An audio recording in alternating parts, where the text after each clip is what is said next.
Trigonometric substitution बड़ा interesting होते हैं, बड़ा इंपॉर्टेंट है और काफी यूजफुल है। तो मैं आपको बताता हूं किस तरह के ट्रिग्नोमेट्रिक सब्स्टिट्यूशन किए जाते हैं और कहां किए जाते हैं। अभी तक आपने जो इंटीग्रेशन देखे हैं dx upon under root 1 minus x square या a square minus x square आप समझ लीजिए। ऐसे इंटीग्रेशन में x is equal to a sine theta और x is equal to a cos theta substitute करते हैं हम। क्यों करते हैं, बड़ा समझना बड़ा आसान है। क्योंकि एक्स स्क्वायर का आप A square sine square theta लिखेंगे तो ए स्क्वायर कॉमन आने के बाद यहां बचेगा, देखिए आप, A square minus A square sine square theta. यहां होगा A square common 1 minus sine square theta जो कि ए कॉमन आ जाएगा और under root 1 minus sine square theta cos square theta हो जाएगा और sine square minus sine square theta cos square theta होगा और ये हो जाएगा ए कॉस थीटा। तो प्रॉपर सब्स्टिट्यूशन यही होगा। यहां पर x is equal to tan theta नहीं रख सकते क्योंकि टेन थीटा की वैल्यू, अगर आपने टेन थीटा रख दिया यहां पर x की वैल्यू कभी भी a से ज्यादा नहीं होगी। आप डोमेन रेंज को याद करिए, x की वैल्यू यहां पर मोर देन a कभी नहीं हो सकती क्योंकि a से ज्यादा होगा तो अंडर रूट में नेगेटिव आ जाएगा।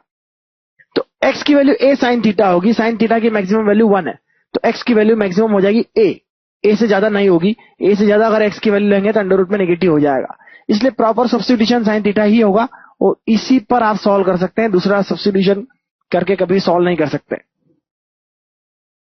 यदि आपको 1 प्लस एक्स स्क्वायर मिलता है तो सब्स्टिट्यूशन होगा x is equal to tan theta और cot theta. A square plus x square है तो obviously x is equal to A sec tan theta और a cot थीटा सब्स्टिट्यूट कर सकते हैं। साफ दिख रहा है, चाहे अंडर रूट हो या ना हो। मैं फिर से लिख देता हूं, अगर अंडर रूट भी है और इस तरह से है या बिना अंडर रूट के भी है तो आप x is equal to a tan theta लिख सकते हैं और आप देखेंगे x square plus a square क्या होगा, ये होगा ए स्क्वायर कॉमन लेने के बाद 1 plus ten square theta, 1 plus ten square theta होगा सेक स्क्वायर थीटा और अंडर रूट लेके हो जाएगा सेक थीटा। तो इस तरह से लिख सकते हैं आप। इसके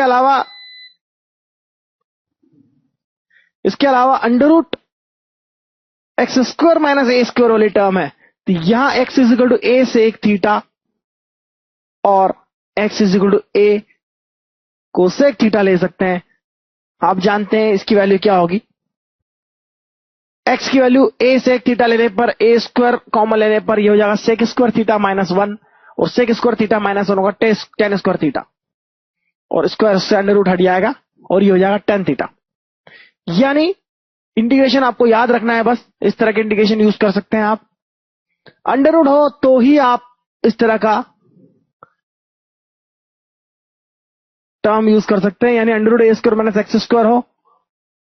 यहां मैं एक बार फिर लिख देता हूं, for under root a square minus x square वाले टर्म, इस तरह के कोई टर्म हो तो यह और इस तरह के कोई टर्म हो तो ये लिख सकते हैं।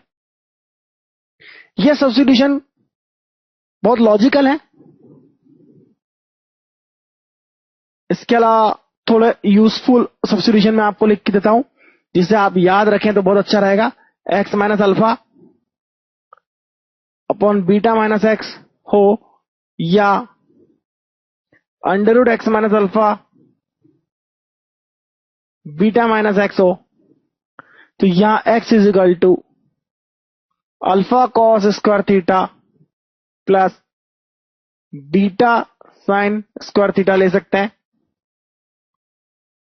और यदि under root of x minus alpha upon x minus beta हो और x minus alpha x minus beta हो, यहां बीटा माइनस एक्स से ध्यान रखिए, यहां एक्स माइनस अल्फा है और ये एक्स बीटा माइनस एक्स है, यहां एक्स पहले है और यहां एक्स माइनस में, लेकिन यहां दोनों में एक्स पॉजिटिव साइड है। तो ऐसी केस में आप ले सकते हैं x is equal to alpha sec square theta minus beta tan square theta.